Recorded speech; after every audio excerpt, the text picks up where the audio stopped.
Ever looked at a new trend everyone is obsessed with and just felt nothing?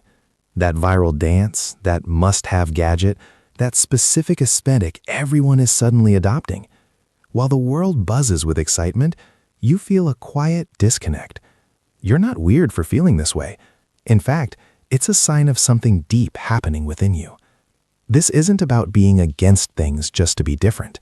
It's about being for something else entirely, a stable, authentic sense of self. It's a quiet resistance, not to the trend itself, but to the feeling of being pulled by an invisible current. So, what's really going on in the mind of someone who doesn't follow the crowd?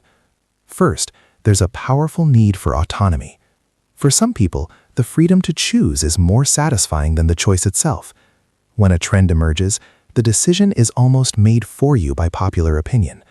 To follow it can feel like surrendering a small piece of your independence. Think of it like this. You see everyone buying sleek modern furniture.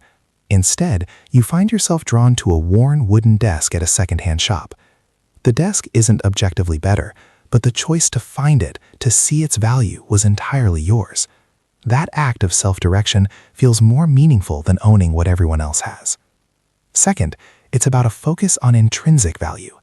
Trends are often driven by extrinsic motivation, the validation and social connection that come from participating. But if you're someone who ignores trends, you're likely guided by what things mean to you personally.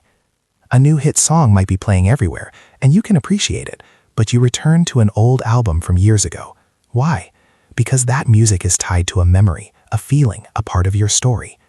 Its value isn't in its current popularity, but in its permanent place within you. You don't ask, is this popular? You ask, does this resonate with me? Finally, it's about operating on a different timeline. Trends are fast, designed to be replaced. They exist in the short term.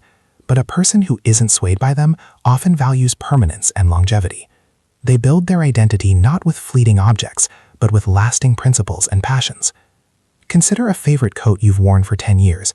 It's not in style, but it's reliable. It's been with you. It's a part of who you are, not just an accessory for the season. This is a preference for a stable self over a constantly updating one. But here's a deeper layer. We often think of this as an act of confident rebellion, but sometimes it's actually an act of self-preservation. Following trends creates a constant cycle of inclusion and exclusion. You have to keep up, or you risk being left behind. By choosing not to participate, you step off that exhausting treadmill. You create a safe space where your self-worth isn't tied to what's popular this month. It's a quiet retreat into a world where you set the terms of belonging. So, if you find yourself walking in the opposite direction of the crowd, it's not a flaw, it's a filter.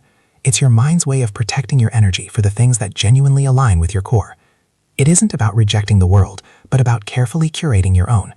You're not lost, you're just following a different map, one that leads to a place that feels to you like home.